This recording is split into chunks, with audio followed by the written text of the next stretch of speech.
Good evening and welcome to Monsters Among Us. I'm your guide, Derek Hayes. A good evening, indeed. You know, I'm not gonna lie, it feels like it's been years since we last met. Because we've been on break for this past month. But let me tell you, that didn't stop me from keeping busy. We finally wrapped shooting on our documentary just a few weeks ago.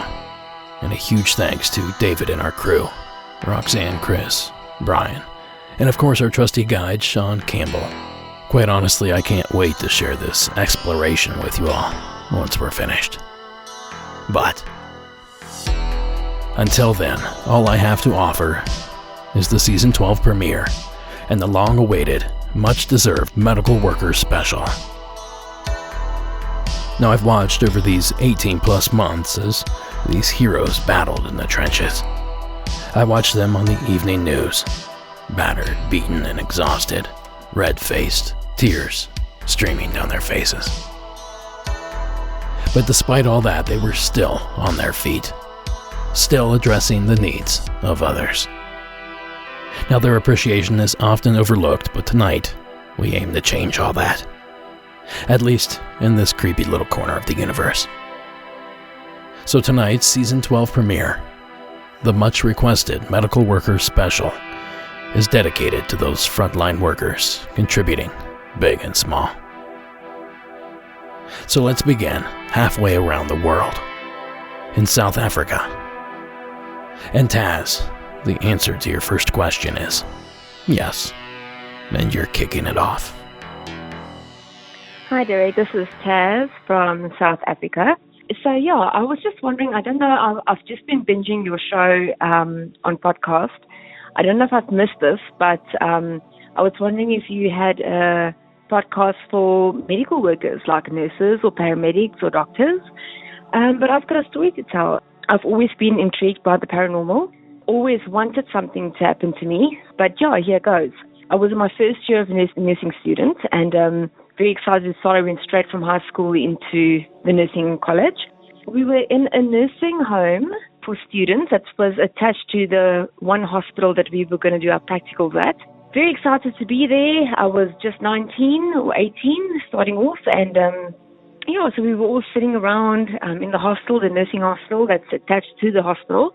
Just meeting new friends, just sitting in the room chatting, and then I said, okay guys, I'm just going to go for a shower quickly, I'll be right back. We didn't speak about any spooky stories or anything, we were just all excited to be there. And I went into the communal bathroom. There was no one in there, didn't scare me that much, just an empty bathroom.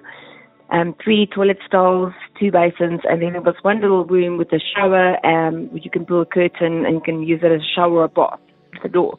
So I placed all my things down, got into the shower, pulled the curtain, started washing my hair and showering.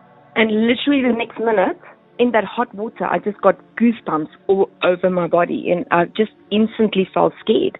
It literally felt like if I was going to pull that curtain away, there was going to be someone standing there. I've never had that experience before in my life.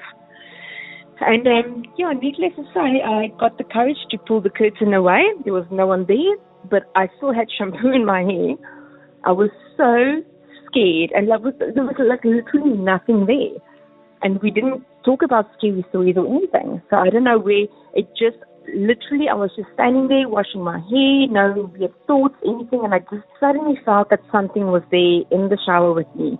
And if I was going to pull that curtain away, it was going to be someone standing there. I ran out, just put a towel over my full shampooed hair, ran out to our friends that we were sharing a room with, and I was just like, please come and stay with me while I'm showering, because this just happened and I actually can't be in there alone. It was the weirdest feeling. And yeah, so I was just wondering if you have any more stories about other paramedics or doctors or hospitals or nurses that work in a hospital that experience weird encounters. That would be really interesting. But I've been in this for 20 years and I've never experienced that, but I've heard a lot of other stories. So I don't know. That was the weirdest thing that ever happened to me. I've always wanted something to happen to me, but after that day, that scared the living daylights out of me. Anyway, hope you can use this. I love your podcast. Thank you so much. It's a nice place for us to all share our experiences. It's awesome. Great. Thank you so much, Derek. Bye. Thank you, Taz. Boy, do we have a collection of medical worker stories. Tales of ghosts, mysterious happenings, and of course, brushes with whatever is on the other side. And as we venture through this evening's catalog, you may begin to notice a trend in many of these encounters. Encounters like Sean's. Hi, Derek. This is Sean calling you from Wisconsin. I know you just put out a call for hospital stories, and I want to talk to you about a time in 2008. I'd just gotten a job working at medical equipment distributors in a hospital in Wisconsin that had been originally set up in the early 1900s as a tuberculosis ward by the Franciscan Sisters of Mercy. So it's a little Catholic hospital.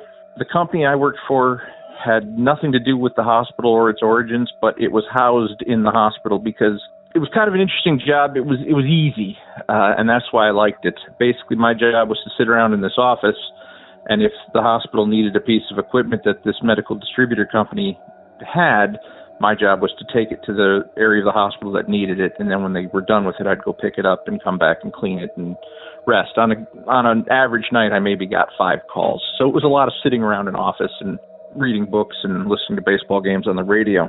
The area that I was housed in was the old surgical suites. They were remodeling the hospital. They had just built brand new state-of-the-art surgical suites in a different section of the hospital. So the old surgical suites were waiting to be renovated, and that's where they put all the medical equipment.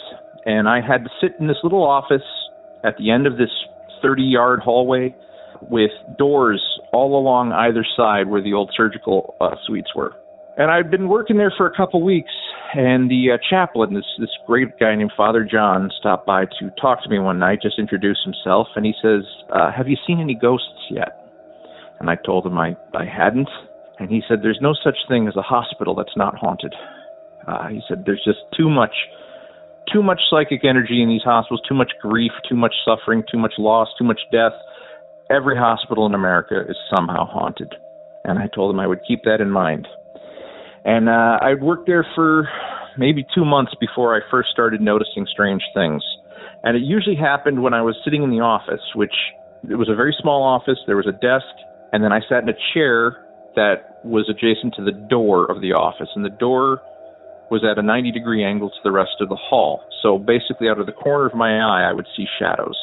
And when you turned to look, there'd be nothing there. But you know you saw something. You know that something crossed between the 2 surgical suites. That was when I first started realizing something was a little off about the surgical suite area. I never saw a direct spirit, but it was always just shadows out of the corner of my eye.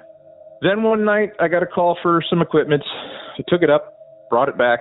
I was cleaning it in one of the little surgical suite areas, and the door to the surgical suite started to slowly close. Now, there is no air in this area. It is a sectioned off area of the hospital. The air conditioning systems were not on. It was probably fall, so it was not hot, or it was not cold enough to turn on the heat. It was not hot enough for the air conditioning, so there is no air in this hallway. And the door started to close by itself. And I turned and I looked at it, and I'm watching the door close, and it is closing at a rate of maybe very, very slowly, 1 inch every few seconds. And I just said out loud, I said, you're going to have to do better than that if you're going to try to scare me. And the door stopped, and then it very slowly reversed course and opened all the way back up again. So I thought, okay, well, that's interesting. Jump forward to several months later. I'm getting towards the end of my time with this job. It was didn't pay well and it wasn't a great job, but it was something to do for a while. And I got called out to deliver equipment one night about 2:30 in the morning. And when I came back and I opened the door to this dimly lit hallway, at the far end of the hallway, I saw a woman in a very long black dress with this, like a nun's habit over the top of her head, and this big, huge bow at her chin. And she turned and she walked down the hall and turned left at the office area, and there was nothing past that left turn. There was a little storage closet, and that's it. There was no way to get out. And I run down to the end of the hall just to see if I can see what's there, and obviously there's nothing there. It was a 100% fully opaque, real as you and me standing there at the end of the hallway type figure. She existed. I could see her clearly. There was no question in my mind what I saw. It wasn't out of the corner of my eye. I locked eyes with this woman from 30 yards away, and then she just turned and disappeared down the hall. It was crazy. And I thought back to what Father John had told me about every hospital being haunted, and I finished out the end of my shift, very wary to keep an eye on the hallway the rest of the night. And the next morning I went and saw the Franciscan sister who served as the grief counselor for the hospital, a woman by the name of Sister Mary. And Mary told me that, she even showed it to me in a book about the Franciscan Sisters of Mercy. The old nuns' habits prior to probably World War II, I think, used to have these big bows under their chin. And the nuns that founded the hospital wore these same type habits. And, as I said, the hospital had been founded as a tuberculosis ward, and all 6 of the original nuns who founded the ward all died of tuberculosis.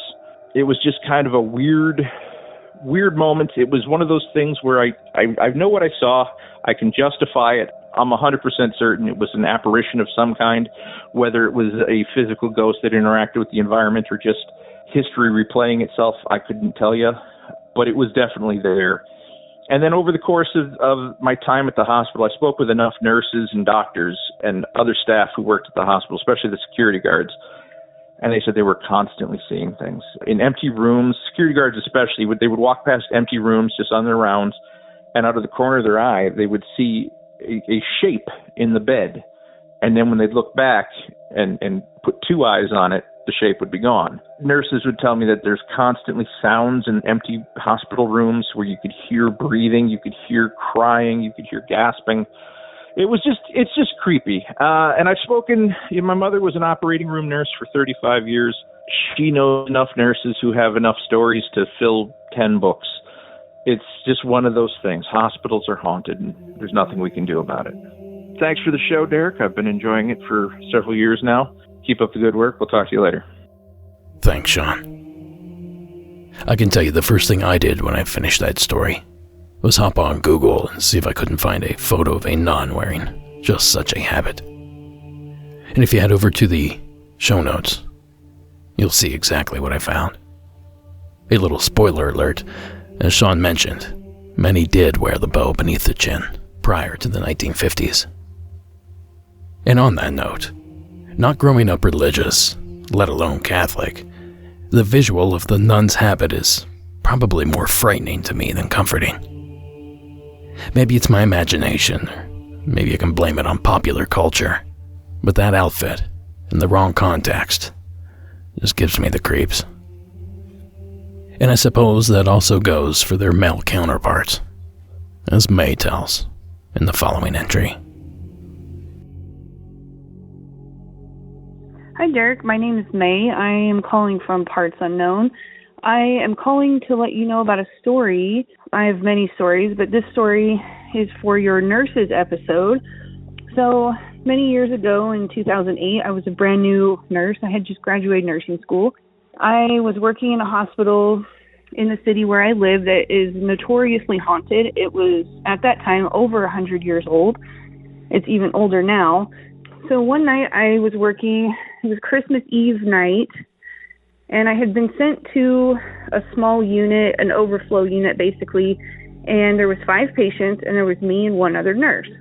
I had taken 2 patients, and she had taken 3, and it's about midnight, and she decides that she wants to go to lunch, and I said, that's no problem. So she leaves and she walks to the end of the hall where the break room was, at the right side of the hall. It used to be an old patient room they had converted to a break room. And I was sitting at the nurse's station at the other end of the hallway. And about 5 minutes after she leaves, I see this shadow walk down the hallway, like really fast. It went so fast. And I thought that was odd. And so I got up and I looked down the hallway and I don't see anybody. And so I go and I check all the patient rooms and I don't see anybody except the patient. And I didn't go into the break room because I knew she would be asleep. So there was a door across the hallway from that break room that was an alarmed door to a stairwell. So if somebody had gone through it, I would have heard the alarm because it was extremely loud. So I just kind of chalked it up to, well, you know, whatever, saw a shadow person. So I go back and I sit down at the nurse's station and I continued doing what I was doing. I was charting or doing something. About an hour later, she comes back and she goes, "Hey, can I ask you a question?" And I said, "Sure, what's up?" And she goes, "Did you just walk down the hallway?" And I said, "Nope, sure didn't." And at this point, I had not told her what I had seen because she had been in that break room for an hour. So she goes into the med room and then she turns around, she comes right back out and she goes, "Are you sure you didn't walk down the hallway?" And I go, "Yeah, I'm positive." And she goes, "Okay, well, all right." So she goes to the med room, she gets whatever she has to get, and she comes back out and she says, "All right, well, I saw something weird then." And I said, "Okay, well, what happened?" And she said, "Well, when I got back from my break, I went into one of my patients' room because I saw that their room light was on and they were asking for pain meds. So I had the computer on wheels, we call them cows. So I had the cow in the doorway and I was facing the hallway and I saw somebody walk down the hallway, like really fast. And so I went out and I looked and there was nobody there. That's when she came up to the nurse's station and asked me if I had walked down the hallway, and I said no. So I proceeded to tell her what I had seen, that when I was sitting at the nurse's station, I had seen somebody walk down the hallway. I wouldn't say it was it was an aformous blob in the shape of a person, so I just called it a shadow person. And she said, "Well, we're sticking together tonight." She said, "We're not going to go anywhere separate." And I was like, "Okay, I mean, if that makes you feel better." I never felt any malevolence or any other kind of things from there. I always felt like it was just a kind of a neutral thing. So, I don't know, maybe a couple months later, I was talking to one of the CNAs who worked there, and she said, "Well, I had an experience down that hallway too." And I said, "Oh, really? Well, tell me about it." And she said, "I was sitting at that nurse's station, and I watched a priest," we both worked night shift, "I watched a priest walk down the hallway, and I looked down the hallway, and he was gone. So I got up to see where he had gone, because it's very unusual at night to see a priest walking through the hallways. They don't usually come unless it was a Catholic hospital, unless they're doing last rites. And as far as she knows, there was nobody that was passing away at that night. So she got up to kind of see where he was going, and she found him in a room kneeling next to a bed with a book, and he was praying. And she said, "Oh, I'm so sorry. I didn't mean to bother you." And so she walked away. He never acknowledged her. But she said that he was as solid as you or I. Like, he was a completely solid person. So she goes back to the nurse's station. And now, remember, there's only one other exit from this hallway where there's an alarmed door at the end of the hallway. So she never sees him come back.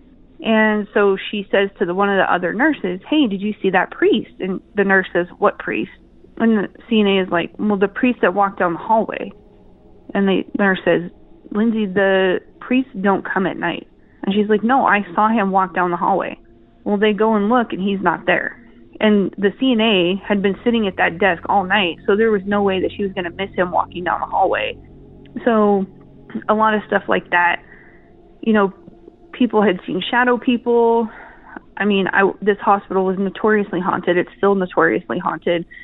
People would hear their names called. There was a tunnel that ran underneath the building, from the building to the parking lot, and there was people that would hear their names called in that tunnel when nobody was around, things like that. Anyways, thanks for letting me share my story. I really appreciate what you do, and I love the show, and have a good day. Thanks, May. Perhaps I'm alone in sharing this little phobia, but both sightings would have left me feeling quite uneasy. Then again, hospitals or anything medical gives me the heebie-jeebies. You could say I have a pretty bad case of white coat syndrome. Anyhow, I digress. You know, it's not only the ghosts of the clergy that you have to watch out for while visiting your local infirmary. Sometimes the guests are ghostly too. Annalise in Texas. Let's hear your experience. Hi, Derek, and hi, Monsters Among Us listeners. My name is Annalise, and I am calling for your medical workers episode that you're putting together right now. My experience actually happened earlier this year, and to give you a little bit of background, I am a nurse, and this happened in the hospital that I work at. I live in North Texas. I was on shift one night. I worked night shift, and this was probably around 3 or 4 in the morning, and this was still whenever we had COVID restrictions at our hospital as far as how many guests are allowed to be with the patient at night or in the building at all. And we also had a bunch of travel nurses that were working at our hospital at that time as well. So this night we were really busy. Our staffing wasn't always that great, and I don't think we were allowing patients to have a visitor at all. Or if we did, it was like limited hours, like 8 in the morning to like 7 at night. So really nobody was supposed to be staying overnight with the patient. So we were busy. I was running through my shift, doing all the things that I usually do. And I was walking down so the way that our unit is set up is in like a rectangle formation. We've got 2 nurses stations, one on the north end and one on the south end. So I was walking down the shorter hallway on the north end and passing the room that's in the corner. And the lights are dimmed. One thing you need to know is that we have bed alarms on almost all of our patients. And when it's set right, the light at the bottom of the bed glows green. So we keep a lot of our high fall risk patients' doors open so that we can check on them by walking by and checking that light is green and the bed alarm's on, and checking on our patients and stuff. So I was passing this room, the bed alarm light was green, and that means that there is a patient in the bed, and that if they get out of the bed, it will alarm really loudly at the nurse's desk and in the hallway, and in the room, and it's really loud. So we all know when someone's out of bed, and we can run and go, make sure the patient doesn't fall. So that light was glowing green, and we have recliners in each room so that, a family member can stay, whenever things are normal. So I was passing by, and I just looked in the room, saw the bed alarms on, was green, and I saw someone sitting in the reclining chair. It was close to the window, so it was like directly across from the open doorway. And I just glanced over there. The room was dark, so there was like a little nightlight on and that green glowing bed alarm light. So I couldn't see like really who it was. It was just like a dark shadow, like shape of a person. So I kept walking around that corner, and I didn't really even think anything of it. And then I was like, oh, that was weird. We're not supposed to have visitors. And then it dawned on me like, oh, that wasn't even a person, I don't think. I think that was a shadow person or a spirit or something. So I went to the nurse's desk, and I asked the nurse who was assigned to that room, hey, does your patient in this room have a visitor? And she was like, no, they had a visitor earlier during the, when we first got on shift, but they left when visiting hours were over. So I was like, okay, well, you guys are going to think I'm crazy, but I think I just saw a ghost in that room. And they were like, what? And I was like, yeah.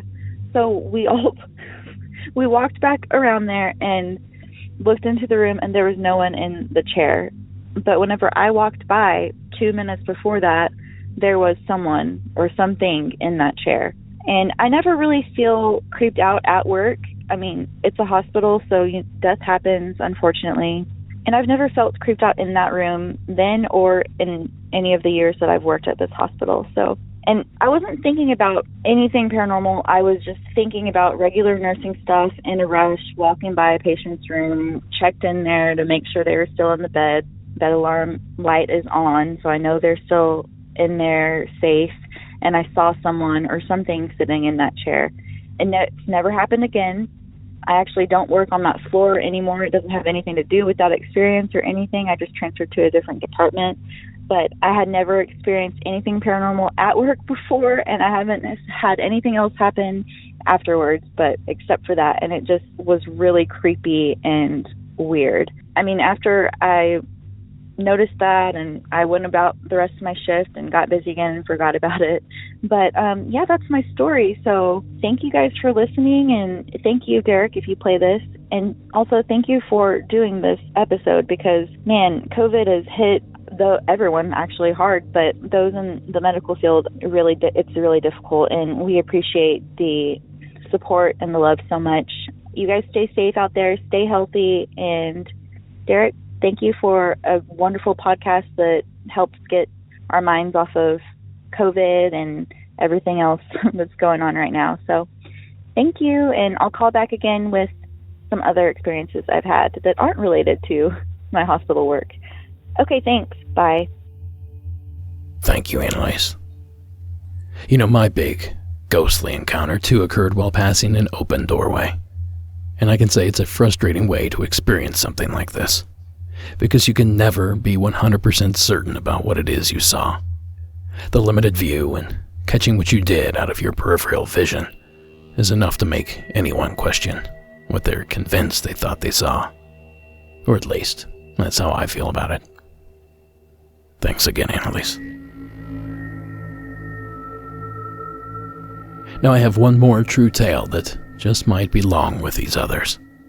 And this one is from Kelly, somewhere in the Pacific Northwest.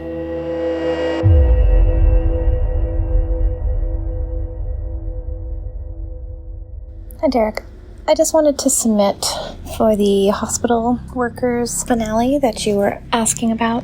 I work in a fairly large hospital up in the Pacific Northwest. I will refrain from giving the name of the hospital this time, but I work on a floor. Actually, there's 3 floors that we have dedicated to the care of these babies that we take care of, anywhere from ICU, intensive care needs, down to the ones who are just getting ready to go home.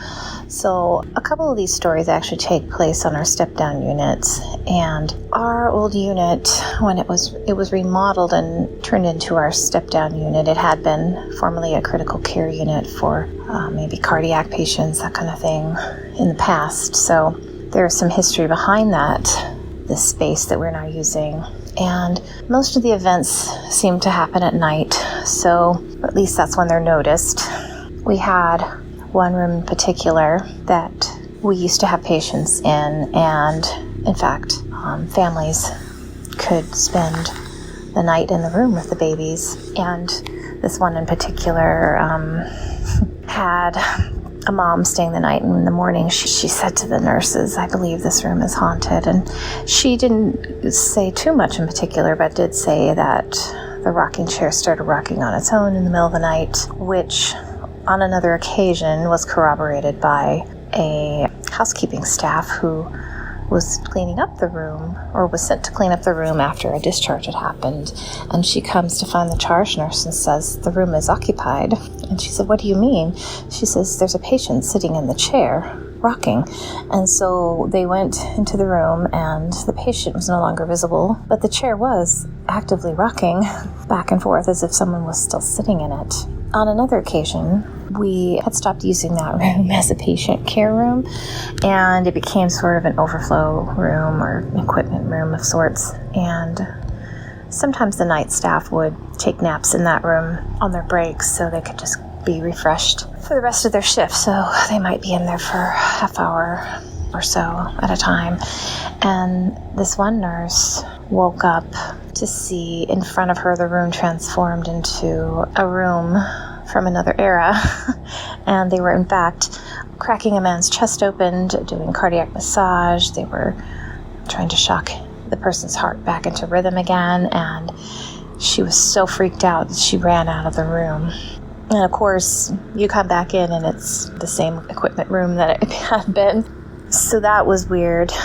And on our other unit upstairs, we're like one floor up, we have another step-down unit We don't use it as frequently. It's more of an overflow, but I was getting a report from one of the nurses on night shift, and I said, how was your night? And she says, well, it would have been okay except for the ghost nurse that was on our unit. And I said, what? And she said, yeah. She said, to give you a background, we have, there's several rooms, and we call them pods, and so in these pods there are 4 beds per pod, and it's quite a spacious room, but between each pod there is a doorway, so you can check on the babies next door if your nurse has to leave the room for any reason, and vice versa. I mean, it's so you can hear if a baby is crying in the next room, and you can go over there while still hearing your other room with this doorway. So they heard a baby crying in the one room, and both this nurse and another one saw what looked to be a nurse with a cap on, an old-fashioned cap, walking towards the baby through the pod. So they saw her crossing past the doorway, even though they didn't believe anyone to be in the room at the time. So they went in there because our unit is a locked unit, and strangers just can't come in the unit without having a special badge. And so, especially on night shift, everyone coming and going. They're usually environmental services people, like people who are, the housekeeping staff and that kind of thing. Usually you don't have anybody that you don't know. So it was unusual to see a strange person walking across the room. So they went in and there was nobody there. But they had seen it go to the baby's bedside. They had seen this nurse walk over there. So that gave them the creeps because they both witnessed it.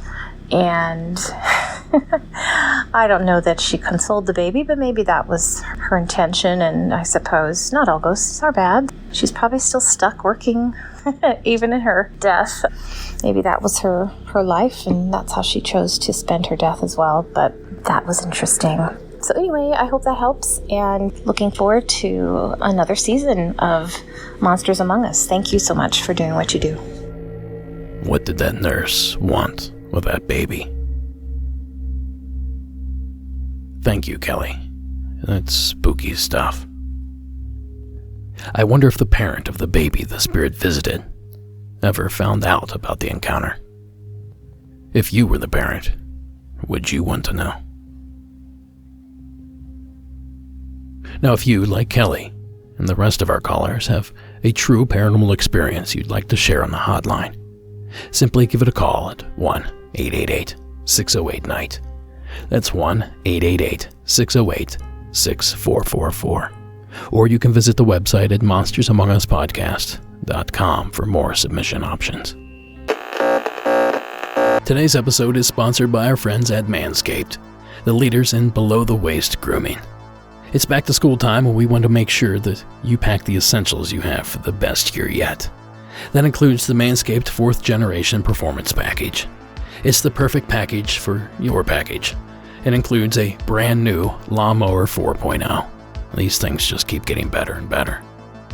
Now join the 2 million men worldwide who trust Manscaped by heading to manscaped.com with the code MONSTERS.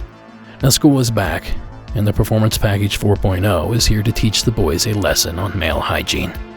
Inside you'll find the new Lawnmower 4.0 trimmer, which features advanced skin-safe technology, a 4K LED spotlight, and the whole thing's waterproof. It's truly the best when it comes to men's trimmers. Also included is the Weed Whacker, the perfect tool to eliminate ear and nose hair, as well as some of Manscaped's awesome liquid formulations, Crop Preserver and Crop Reviver, both of which will get you ready for class during the day and ready to party at night. Now Manscaped even threw in 2 free gifts with their Performance Package 4.0. The Shed Travel Bag to hold all your goodies, and a pair of super soft Manscaped boxers.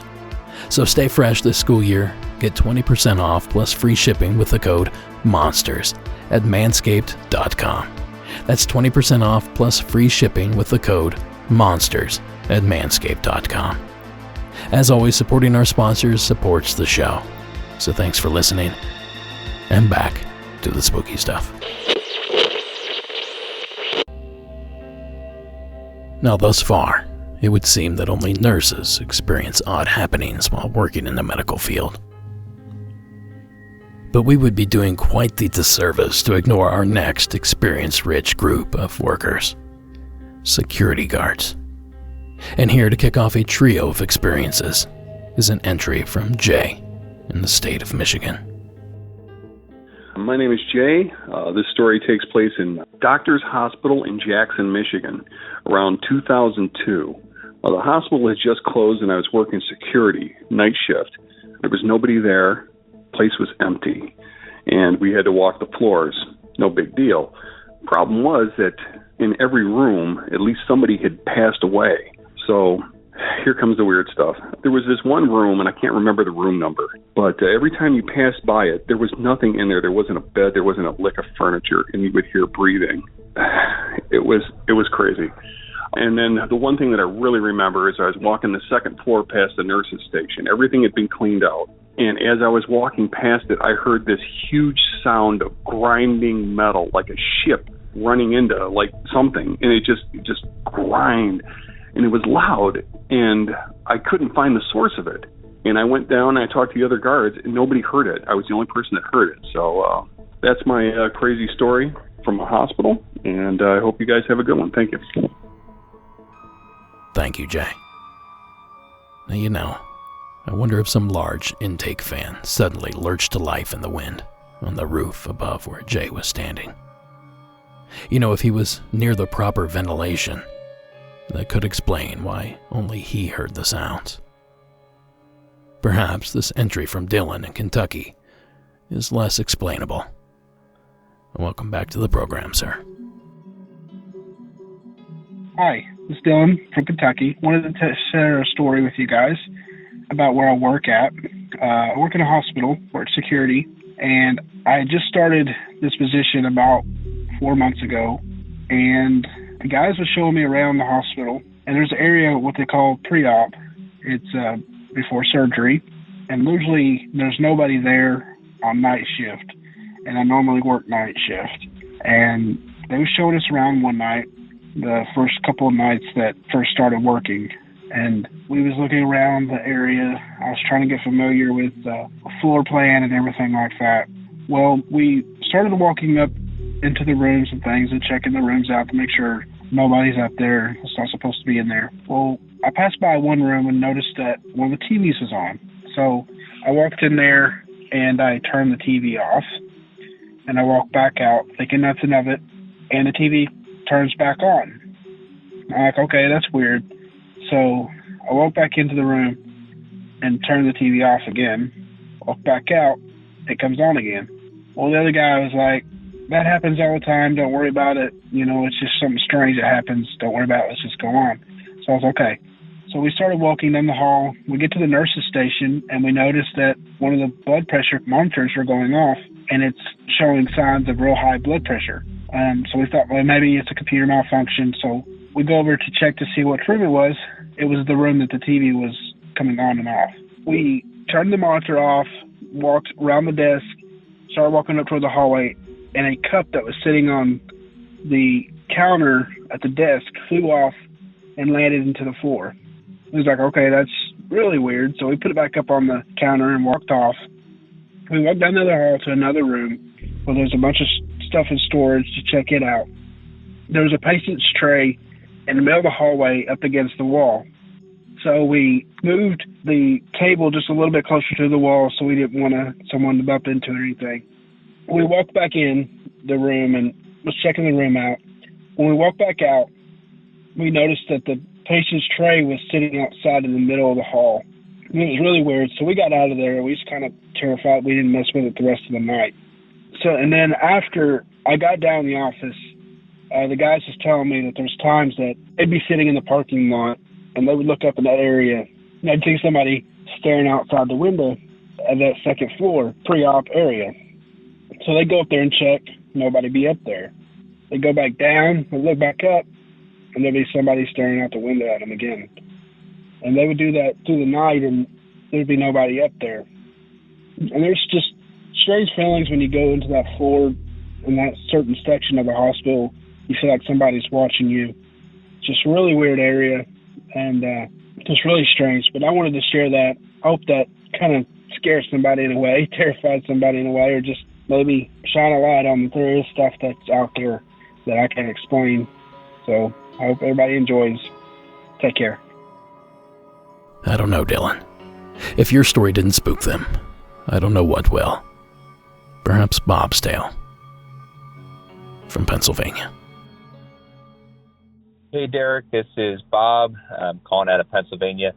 Giving a call in, I think you had mentioned you wanted some stories about medical workers or hospital workers, and had one that's been sitting with me for a while. I'm thinking about calling it in, so here we go.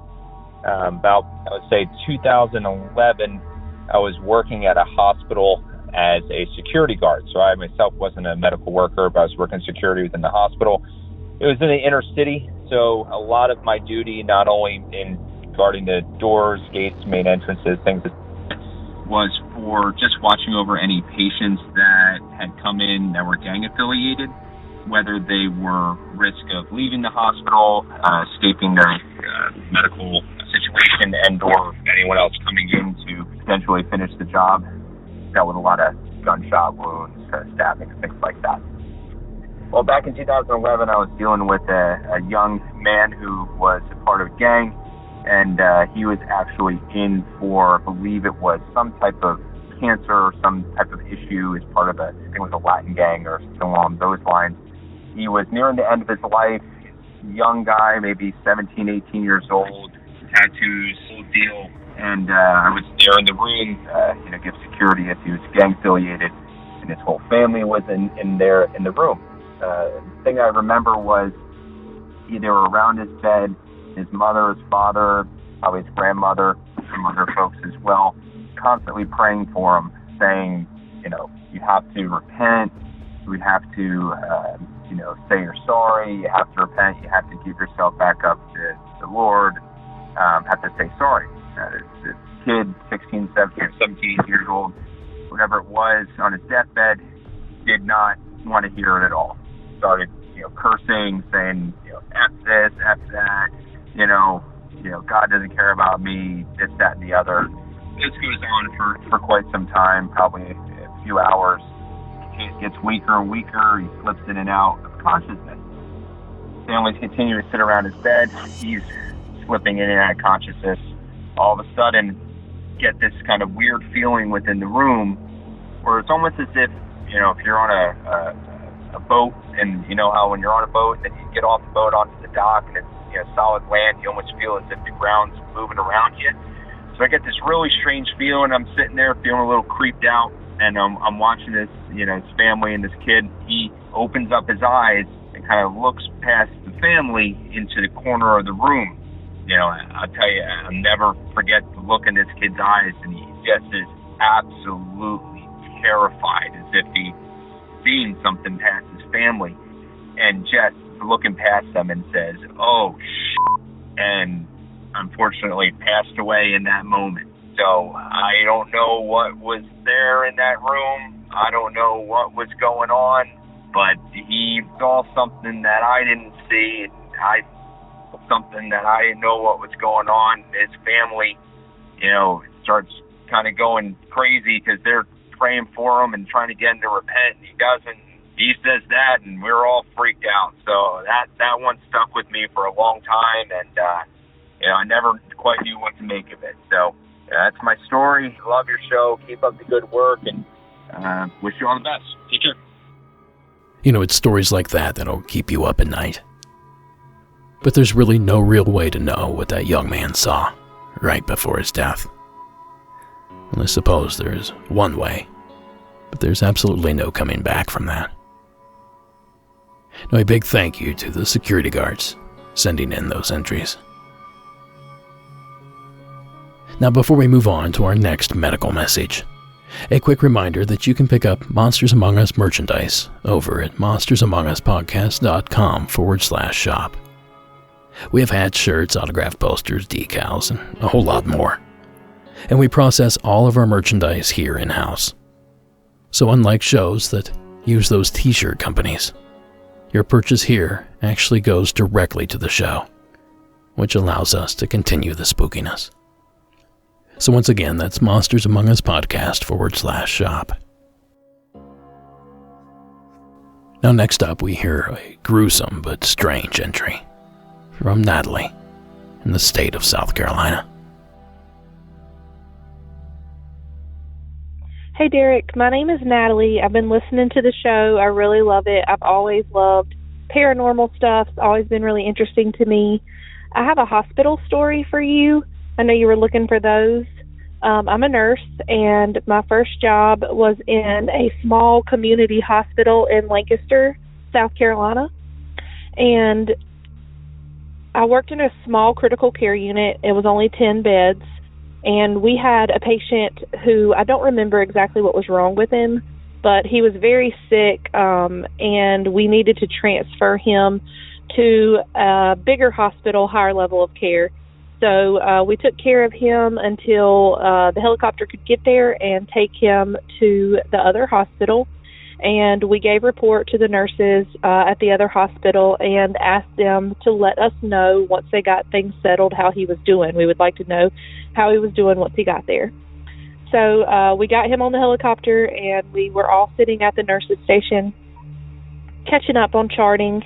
And there's a call light that sits on the nurses' station, and the call light went off, and it was from the room we had transferred this man from. The call light was going off. The room had already been cleaned by housekeeping, so everything was turned off, cleaned, everything, the room was closed up, ready for another patient. And so we thought it was strange that the call light was going off. So me and another nurse, we went down there, and the lights were still off in the room, but every IV pump was beeping. The monitor had been turned on, and it was beeping. The call light had been triggered, so it was beeping. Everything in the room was beeping. And I worked a night shift, and it was in the 3 o'clock hour. And I know you hear a lot of things about the 3 o'clock hour being more open to things like that happening. So we just turned everything off and thought it was really weird, a little creepy feeling. And so we went back to the desk, and within the next 20 minutes, we received a phone call from the hospital where we had transferred the man, and he had just died. So he had died around the same time that all of those IV pumps and the call light and everything went off. So it was just kind of an eerie feeling. And, I've heard other nurses tell stories of things like that happening when somebody dies, but that's the only one I've ever experienced. So just wanted to share that with you. Love the show, and I'll be listening. All right, thanks. Bye. Thank you, Natalie. It's almost as if that man's energy remained in that room despite the fact that his body was flown miles away. It makes you wonder how often that sort of thing actually happens, and how long that energy remains in that space, or if it's energy at all. But like I said earlier in the broadcast, there were a lot of similar reports submitted. And as you're about to hear, the following entry from Grace in North Carolina is no exception. Hi, Derek. This is Grace. I am calling from Northwest North Carolina. I would be more specific, but I'm calling for the hospital episode. I am a nurse in a very rural part of very western North Carolina. We border on Tennessee on one side and Virginia on another. I am an emergency department nurse at a critical access hospital in this location. This story took place about a year ago. I'm a night shift nurse. It was crazy because we had a very traumatic event the day of. So I came in at 7 p.m. and heard all about this thing that had happened earlier in the day that was absolutely horrific. There is a long-term care facility next door to the hospital, and somebody had done what we tell them not to do, and they lit a cigarette while their oxygen was on. And it did exactly what we tell people it might do, though it very rarely actually results in this, but it did explode, and he did suffer from extreme fourth-degree burns, and it was not good. It was a very bad situation, and again, we're a critical access hospital. Our job is to stabilize and ship. We can only do so much. We only have so many resources. The better situation would have been for this man to have immediately passed away, but that is not what happened. They worked on him for hours, it took all the staff in the hospital. Basically, that's an exaggeration, but it definitely did take up the entirety of the ER staff on day shift to take care of this person. And they got him shipped and in a helicopter to the big city hospital, and he died on the way there. Now, that's pretty bad enough, but that night, as I was working, I noticed that the monitors were just freaking out, and I was like, what is going on? And I looked at them, and in room 1, which is our trauma room, we only have 2, but in this one, room 1, it was where this had happened, and it kept going from VTAC, which is a heart rhythm that is very scary. We don't like it when people are in VTAC, to asystole, to just gone. So asystole is you don't have a heartbeat anymore. There is no rhythm. And I discharged it out because there's no one in this room, right? It's not being utilized. We don't use our trauma rooms very often, so it's completely empty, but the monitor is repeating the sequence of events, which has never happened before. We have people in there. It doesn't repeat the sequence of events. So I discharge it out, and it keeps happening, and it happens all night long, over and over and over again, repeating the sequence of events, just like you've got a normal heart rhythm, and then you've got VTAC, and then you've got asystole, and then it goes back to VTAC. And I actually got this on video, and everyone I worked with was very freaked out, and it didn't happen again. It only happened that one night after that traumatic event had occurred, and I consider that my ghost story. There are plenty of ghost stories in hospitals. It doesn't matter how religious anybody is. They all believe in ghosts because you see them so very often. But that was the only time I'd seen a monitor do that, and it happened to just do what one would think it would do in the situation of a severe burn victim. So that's my story. I hope you can use it. Thank you, and good night. Thanks, Grace. Now this one too sounds like some sort of activity from the dying man was preserved in that very room. You know, maybe this is how we get those infamously haunted hospital rooms. You know the rooms. You know, the rooms staff refuse to go into alone. Rooms they take out of service and convert to storage. Rooms like this one. Hey there, I'm calling about healthcare worker ghost story. My wife works at one of the biggest regional hospitals in our state. It's actually the biggest in our state. I don't want to say which one.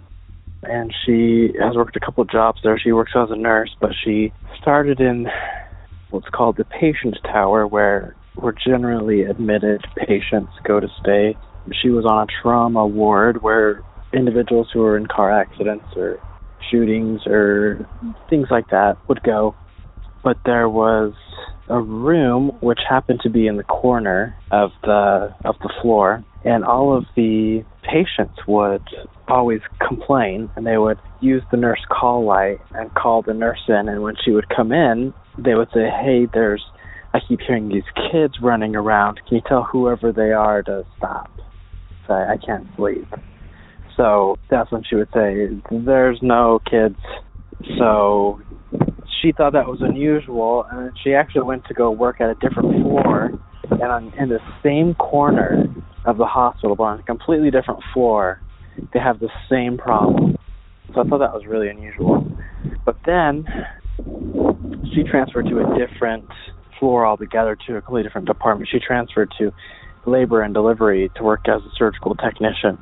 And when she was working there, part of her job was to stock up the surgical room with supplies. And so she'd have to go through all the cabinets and make sure all the equipment was there.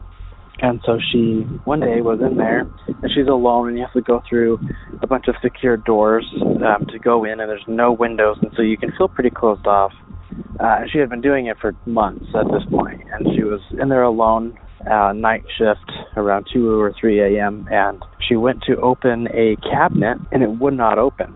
She just couldn't get it to open it, so she thought, well, maybe the lock's broken. So she goes to leave to go get help, and all of a sudden the cabinet door flings open, and all the stuff inside of it just was scattered around the room. And so she freaked out, and she panicked, and she goes out to tell her coworkers about what happened, and they said, oh, were you in OR3? And she's like, yeah, of course. And they said, yeah, that operating room's haunted. And we've all had something similar like that happen, where we just can't get the cabinet open, or maybe we go in and all the cabinets are open and everything's strung about the room. None of them have any idea why it would be, but you can probably guess. And so that's the story of my wife's experience while working at the hospital. Thank you, caller. Now, like Kelly's story earlier in the broadcast, these unused rooms seem to be a common occurrence in hospitals across the country. And I can't help but wonder what the official reasoning is for taking a hospital room out of commission. I can't imagine officials cop up to the claim of ghosts and spirits, but perhaps they do. You know, all that said, I for one am happy that they do close those rooms. As much as I enjoy the paranormal and long for more experiences, having them while I'm in need of a hospital bed is far from ideal. Thanks again, callers. Tonight's episode is also brought to you by BetterHelp. Does it seem like there's a block between you and your happiness? Is there something preventing you from achieving your goals? You know, I've been there, which is why I know how important it is to start prioritizing your mental health today. BetterHelp will assess your needs and match you with your own licensed professional therapist. You can connect in a convenient, safe, online environment and start communicating in under 48 hours.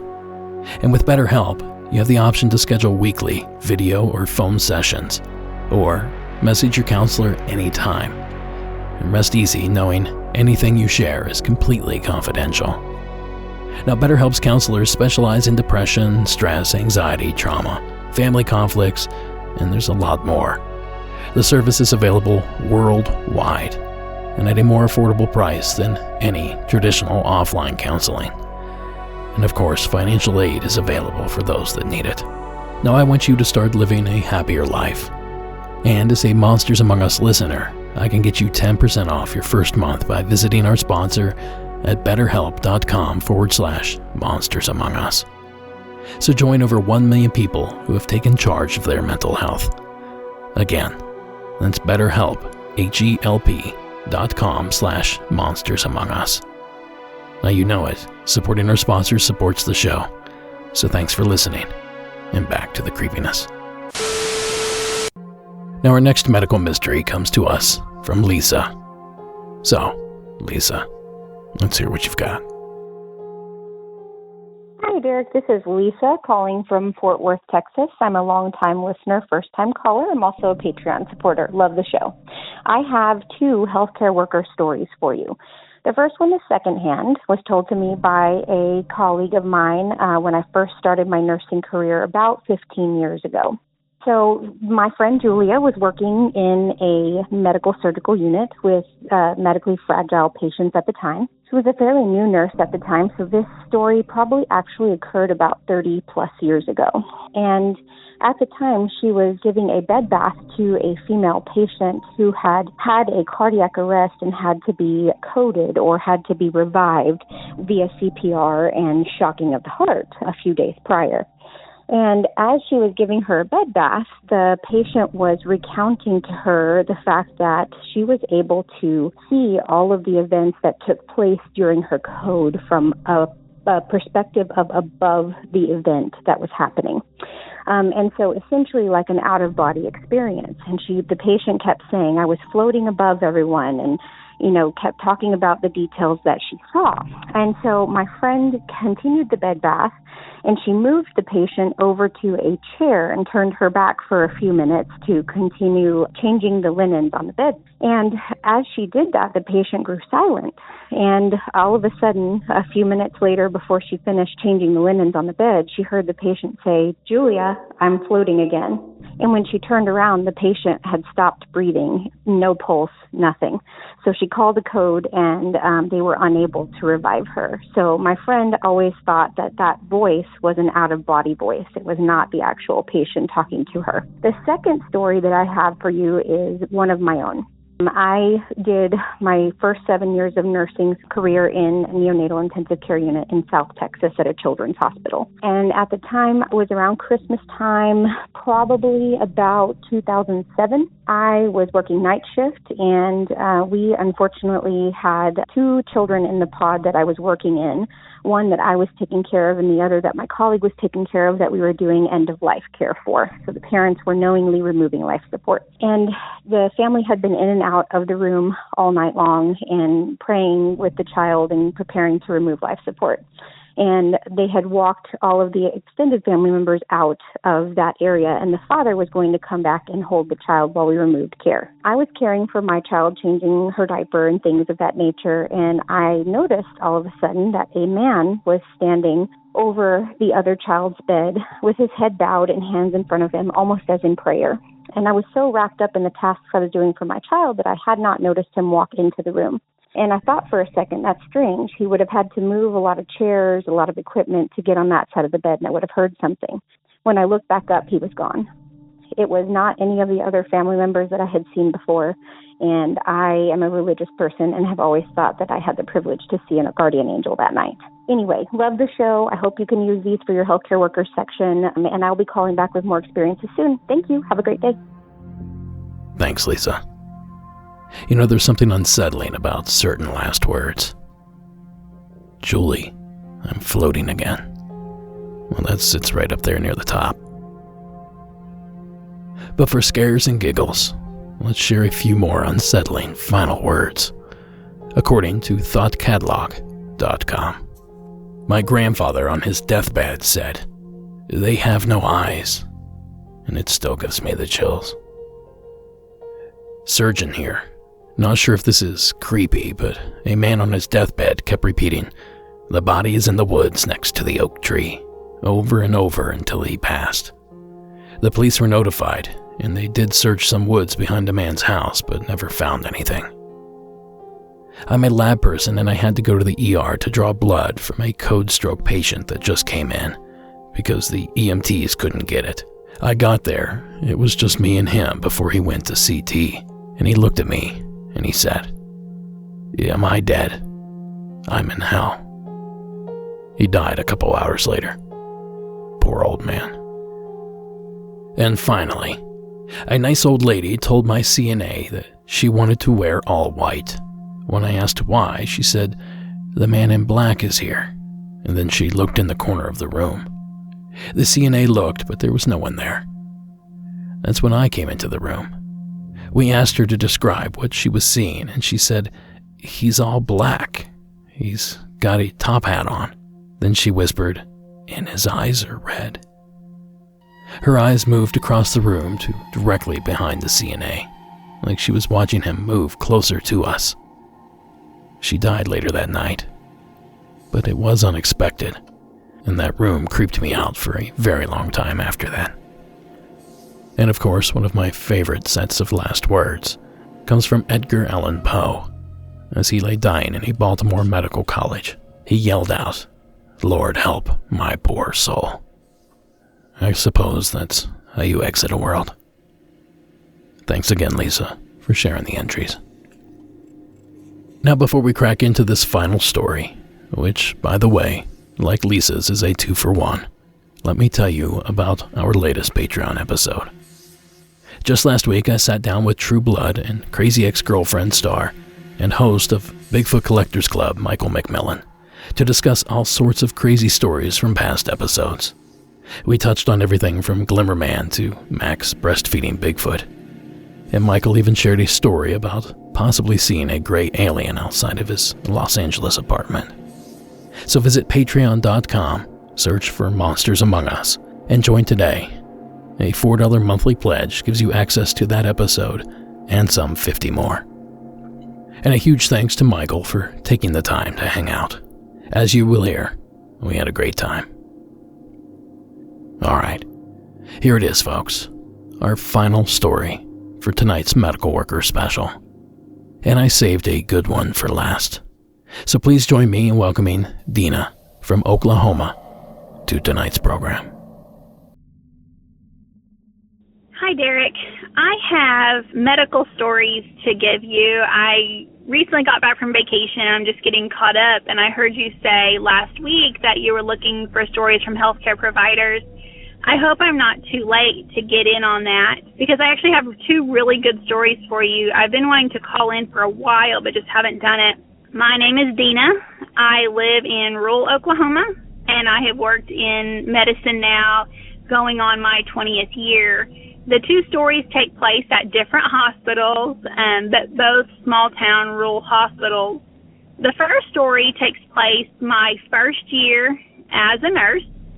I was working night shift, getting my feet wet, and we had a patient, an elderly gentleman who was very feeble. He was in poor health. His wife was his caretaker, and she had recently passed away. And I pretty well knew that he would probably pass away in the coming days. He was comfort measures only, which means we were just keeping him comfortable and letting time take its course. One night, I was just coming on shift, going in there to check on him, and realized that in his room, it smelled like vanilla. Not like a vanilla candle or vanilla lotion, but like a bottle of vanilla that you use to cook with. I thought that was very odd. Obviously, we smell a lot of things in hospitals, and vanilla's not usually it. I had the TV on in his room. It was turned on the news just for some background noise. This gentleman was basically incoherent, but I would talk to him. There was a chair sitting at the head of his bed, and I noticed that there was the imprint of somebody sitting in the chair. There was a perfect butt print in that chair, and every room had the same chair, and so I went to some of the other rooms to see if maybe it could be the leather stretched out, something like that, and there was nothing. They were completely flat. This is the only chair that had a butt print. Later as the night went on, I noticed that it began to smell like coffee in his room, not in the hallway, in his room. Later that evening, the patient actually passed away. It was very peaceful. The next morning, when the day shift staff showed up, one of the nurse aides was actually the grandson of the patient who passed away, and he came and asked me if it was peaceful when his grandpa passed, and I told him it was. And I said, "Tell me about your grandma and grandpa." He told me that his grandma every morning would sit in a chair at the head of his grandpa's bed, drink her coffee while watching the news. He also told me that his grandma loved to bake and that their house always smelled like vanilla because she baked with the pure vanilla and it always smelled so good. I immediately got goosebumps, and I told the kiddo, I said, "I don't know what your religious beliefs are." I said, "But I think your grandma came and got your grandpa during the night." He just burst into tears and gave me a hug and thanked me, and that did give him a lot of peace. Now, normally I wouldn't pause in the middle of a story, but the two stories that Dina shared could not be any more different. So real quick, I wanted to address that despite the sadness, despair, and fear that seems to be the running theme of most of these encounters, it's nice to hear a little of the opposite for once. And having just lost both of my grandparents in the last 7 years or so, I take a little bit of comfort knowing that they might be still pestering one another, worlds away. Then, of course, there's this half of Dina's entry that takes all those warm and fuzzy feelings away, almost instantly. At the same time, we had another patient on the floor who was not doing well. She'd been sick for a very long time. We'd been taking care of her. That night, when the nurse came on staff, she walked into the patient's room, and the patient sat up, looked at the nurse, and said, "It smells like vanilla in here." And she actually passed away just a few hours later. So we believe that same older lady may have came and escorted this other lady to the other side also. My next story is actually quite a bit creepier. This takes place several years after this first story. I was working in a small rural hospital. The time was probably 7 or 8 in the evening, but it was winter time, so it was completely dark outside. The way these rooms were set up is you walk into the room, there's a bathroom to the right, and then a sink, and then the room opens up, and that's where the hospital bed is. So when you're looking from the door, you can see the patient, but they can't necessarily see you because their bed faces the other way. We had a patient with a lot of mental illness, so for his safety, he was actually in restraint. He had pneumonia, so that's why he was in the hospital. When I walked into the room, that first part of my shift, he is chanting, "Jesus Christ, Son of God, Jesus Christ, Son of God, Jesus Christ, Son of God," which just gives me the absolute creeps. So I stepped in, we'll call him John. I said, "John, my name is Dina, and I'm going to be your nurse tonight." This gentleman proceeded to do a complete back bend off the bed, I guess you would say. Again, he was restrained to the bed, but he lifted his midsection off the bed enough that he could retch his neck around to the side and look at me standing in the doorway. And he said, "How do you Sadducees know my name?" And it was a completely different voice than the voice that he was initially chanting in. It made every hair on my body stand up. It made me feel sick to my stomach. I turned around, hightailed it out of there. I went and found one of the nurses that worked with me, and I told him I will not go back in that room by myself. So for the remainder of that shift, I made somebody go with me every time I went in that room. And then I did not take care of him for another shift. There was just something about him that just made every cell in my body shudder, and I just couldn't do it. Well, Derek, I hope you can use these stories. I really enjoy listening. My whole family listens. My son and my husband love your show. Have a great day. Bye-bye. Thank you, Dina, for sharing. So like apparitions of nurses and strange last words, this is another phenomenon I expected to hear a little about on tonight's special episode. Possession. Now, despite your beliefs on the subject, anyone acting the way many quote-unquote possessed people are reported to behave would surely end up in medical care at some point. At least one would hope. Well, after some digging, it turns out my assumption was fairly correct. There's no shortage of stories of quote-unquote possessed folk in hospital situations. And here's one unbelievable experience by a nurse on a Travel Channel program called Haunted Hospitals. Now, for context, the woman in the chair speaks to the nurse in a dramatic and, dare I say, demonic voice at one point, even threatening her life. I was methodically going from room to room, administering medications to our patients for the evening. And I came to this particular patient who we had admitted the night prior. So I had never seen this patient before in my life. I had no idea who they were. They were brand new to me. Immediately when I came into the room, it felt heavy and thick. Something changed as soon as I set foot over the threshold. Something just wasn't right. As she stood up, she was very deliberate in her movements. One of my major concerns was that I was going to get hurt. I don't know this patient. She may be aggressive. She may even attack me. So these are all concerns. I realized that I was definitely in danger. I felt threatened, and I ran the hell out of there. I went to the nurse's station, and I asked for the charge nurse to find out what the history was on my patient. I told him, listen, the patient got up out of her wheelchair. She was staring at me very intently, and she would not take her eyes off me. It's not possible for her to get up or walk. Didn't you read her admission report? He verbalized, are you sure? Because you don't just start walking if you've been paraplegic for 30 years. This woman, who's a paraplegic, to suddenly be able to stand up, that's not something that's medically possible. This is someone who potentially really is possessed by something.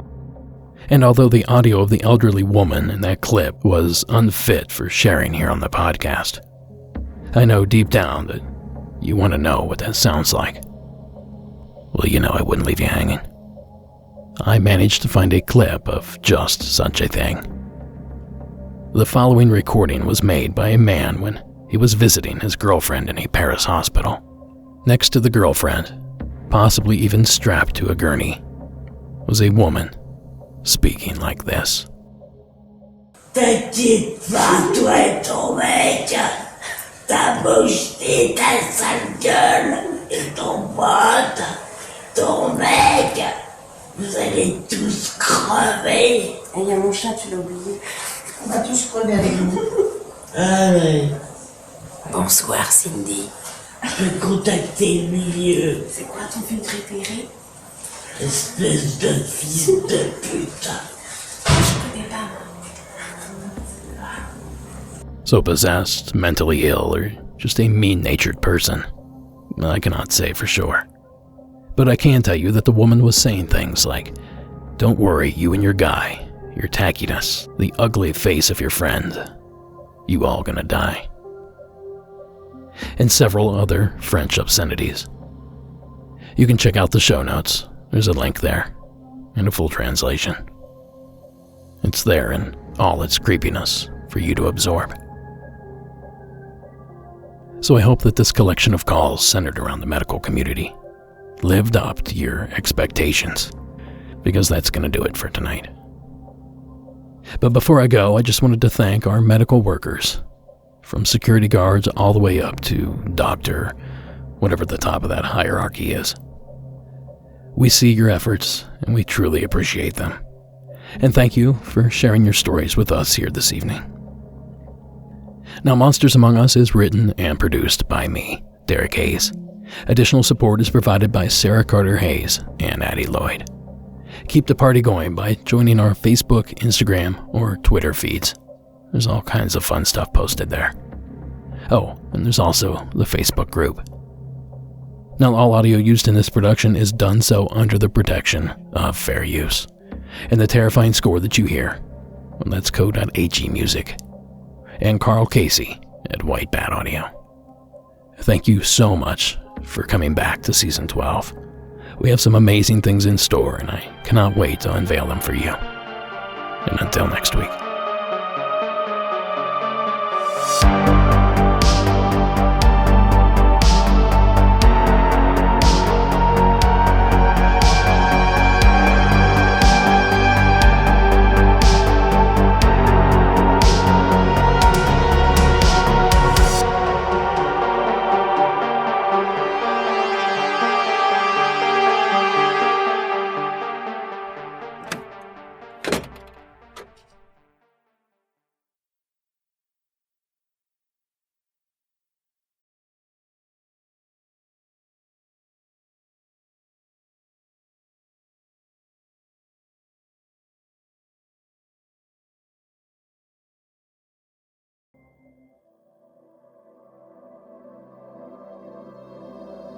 Now, tonight's secret story comes to us from Sarah in Canada. Hi, Derek. This is for your hospital episode. So my name is Sarah, and I'm calling from Canada. Huge fan of the podcast. Got my brother hooked on it. Anyways, let's get on with the story. So this was back in 2009 when the H1N1, or the swine flu, was sweeping the world. And at that time, I was working with adults who have developmental disabilities. So I was working with a gal who we will call Joanne, and she was early 60s and she had Down syndrome. She was basically nonverbal. She could say a few things. So my name is Sarah. Instead of calling me Sarah, I was Gaga. And you can use your imagination, but she would say she when she had to go to the bathroom. You can probably figure out what that meant. Anyway, so she had a few, words with air quotes around it, because it wasn't English. It was just her way of communicating, and the people who worked closely with her knew what she meant. So, as I said, this was during swine flu, and she got sick. Now, she was a fighter. She had an attitude and a personality that was very feisty. So she ended up in the hospital with swine flu, and I think she ended up having pneumonia. She was in the hospital for quite a while, so every day I would just go to the hospital and sit with her all day long. Anyways, so she would sleep some of the time, she'd be awake some of the time, and often when she was awake, she would look up into the corner of her hospital room, and because she was nonverbal, she used a lot of hand motions and some sign language, and so she would always look up in the corner and kind of be like, nah, and motion for whatever she saw to come closer. And this happened many, many times. She would just keep motioning and kind of grunting and asking for whatever she saw to come closer. And I know that they say, you know, children and animals are more open to those sorts of things. And so it would make sense in my mind for an adult who has the mental capacity of a child to maybe also be open to these things. So one day I said, after she had motioned to the corner and grunted and asked for whatever she saw to come closer, I just said to it, I was just like, she just wants to like talk to you. Why don't you come close? And the next thing I know, Joanne is picking up my hand and reaching my hand out to touch whatever it is that she is seeing. I didn't feel anything other than, you know, frightened and sort of weirded out. And then I honestly don't remember if she talked to it again or not, but she seemed happy after she reached my hand out. And yeah, so that was just a weird thing that happened. I didn't see anything. I didn't really feel anything other than, you know, I got goosebumps because it was sort of freaky, especially because it was after I asked whatever she saw to come close that she reached out my hand, because she had been in there for weeks talking or motioning to this thing in the corner, but only that one time after I talked to whatever she saw did she like pick up my hand and reach it out to touch whatever she saw. Anyways, that's my story. Love the podcast. Just got a bumper sticker and a t-shirt and couldn't be happier. Although it's probably just coincidence, but within 5 days of putting the bumper sticker on my van had some major engine issues and it still is unresolved. It's at the shop. It's actually going to be looked at tomorrow. Anyways, don't know if there was a curse on my Married Men bumper sticker or not. Most likely not. Most likely just coincidence. Just thought it was also an odd little thing. Anyways, thanks for listening. Thank you, Sarah. Now, as Sarah mentioned, we always talk about the concept that animals and children can perhaps see parts of this world that the rest of us cannot. So who is to say those abilities don't extend to those that are childlike? And as fascinating as that concept is to ponder, it pales in comparison to the question of, what was it that Joanne was seeing in that room?